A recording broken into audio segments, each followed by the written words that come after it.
Washington. This is Martin for here once again. Hey, what's going on, YouTube? This is your boy Jamar 4 here once again. Now, I know I had been kind of away from the scene the past couple of weeks, but there's just been so much going on. Like my birthday was this past weekend. Shout out to everybody who wished me a happy birthday. I thank y'all so much. I had a really good time. And hopefully, starting this week, I can kind of get things back on get the ball back rolling again, basically. So, I really did forget that Housewives came back tonight. And I said I'm gonna see where this goes. I'm gonna see. Wait, hold on. I'm about to be real ratchet real quick, y'all. I feel like I need to wipe this screen. And no, I am not editing this out because this is some real shit. Okay, that looks a little bit better. All right. So this episode really wasn't much. Usually, well, not usually, but it was kind of just like a setup for the rest of the season, or at least, for where they're going to go with the storylines. A lot of catching up, a lot of seeing what they've been doing, or what's been going on since, we've last seen them. We start off with Candy. We've seen Candy has, of course, she's had her baby this past January.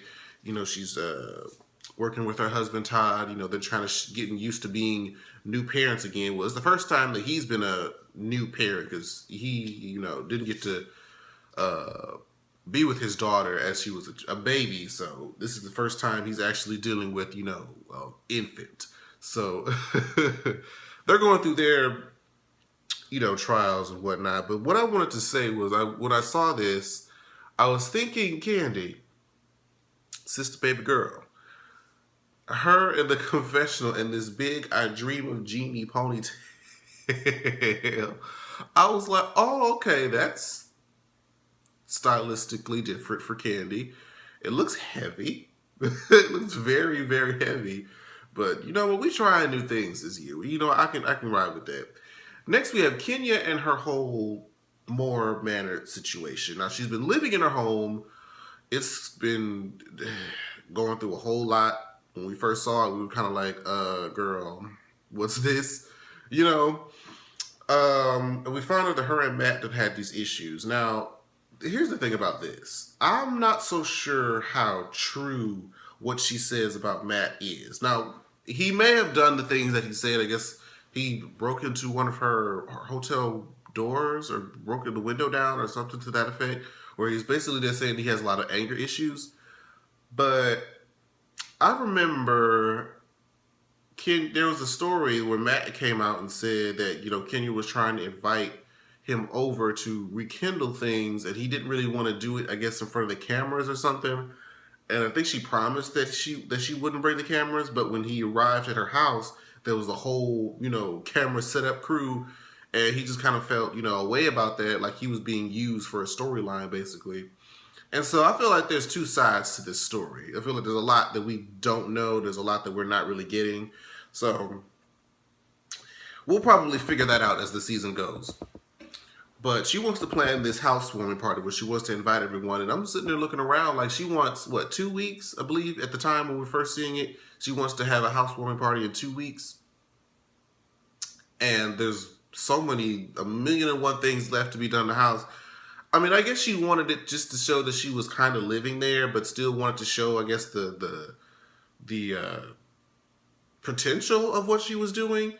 I wouldn't have done that. I wouldn't throw a housewarming. I wouldn't even, plan a housewarming until I've had every detail together. Not only because I want them to see the full final product, but also, you're dealing with a bunch of shady ladies, Miss Moore. You know that they're going to come, especially Sheree, who y'all been having this whole battle of the homes with. You know that she is going to get them pick you apart piece by piece for everything that's wrong with your house. So the whole fact that you did not finish the house in the first place boggles the mind, sis. It boggles the mind.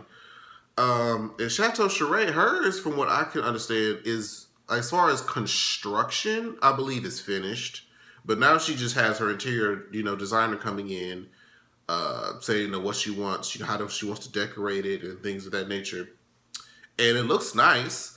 I remember we rode past Chateau Charest 2 years ago, well, last year. And it was still had like the fences and it was still boarded up and whatnot. So I think if we went by it this time, I think it'll look a lot better. um, so yeah, child. And as we catch up, we got Phaedra and Portia. You know, Phaedra's going through her divorce. And, you know, she says she's interested to possibly get back into the whole dating game again. And as her and Portia are talking, she gets a knock at the door by a guy that's in a carriage with a crown. I'm like, what in the world is this? And she saw that it was an invitation for Kenya. I'm like, oh my God, this is so over the top. But at the same time, it's so on brand for Kenya. To hire somebody to go around in a horse and carriage to then invite these women to this party with a tiara and an invitation. And then not only had to throw a little dash of shade in there and said, you know, bring only people who are hot and not thoughts. I'm like, okay. I don't know if that was like a subtle jab at Portia or not, but she said, you know, well, you're going to be my plus one, so you're not a thought, so you can count. And Portia is going through, I guess she's been seeing this therapist, or she's been going to therapy for anger management for the past couple of months now, and she talked about how she used to be, you know, very suicidal. Well, not very suicidal, but she had thoughts of committing suicide before when she was in high school. She was bullied, and I believe she said her older brother was like the really popular kid, and she was just like a little scrawny girl that was his sister, and she got picked on a lot, you know, going through a whole lot of different stuff that, you know, a lot of, you know, teens typically go through, you know, just at that point in their life. It's like we're peer pressure and, you know, trying to fit in and, you know, wanting to be accepted, you know, all those different things. And, you know, it's unfortunate that, you know, some people don't have as smooth of a transition as others. So I think she should be very proud from considering where she's come from and to where she is now. So, but, you know, those thoughts, just if you're never really healed from that situation, you can easily go back into that state of mind of where you were then if you haven't really processed and dealt with those issues. So I think that's what she's going for therapy for. No matter how successful you may be in your mind, if you're not really quite together, it can make all the world of difference. So shout out to her for going and trying to get the help that she needs. Now, for Cynthia, she's going through this divorce. She decided that, you know, her and Peter are pretty much done and there's not really much they can do to come back from, you know, what they've been through. And she meets with her attorney. You know, he kind of settles, you know, gives her the information on what she needs and how the divorce is supposed to go. And as she's trying to FaceTime Peter, you know, just trying to get, you know, what was she asking for? She tried to look for the prenup. That's what it was.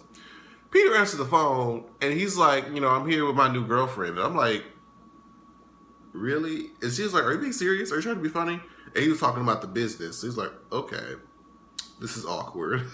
But I feel like, why would you FaceTime him? What? Like, if you was trying to just get some information, I guess you really just wanted, like, did you want to see him and see where he was at and what he was doing?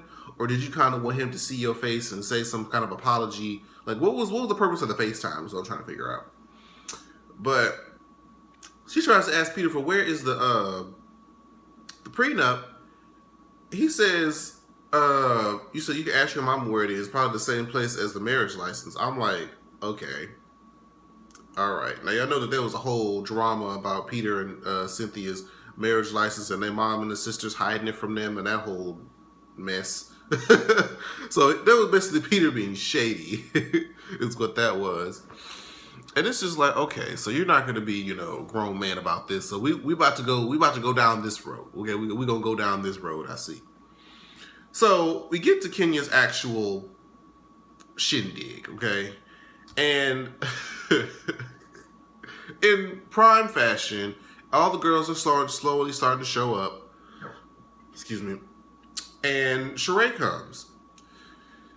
And Sheree already from the jump, she's looking at this driveway like, oh shit, I could have worn my tennis shoes. She tried to come, you know, be cute in heels, and the whole driveway, I guess, still is, part of it is uneven or something.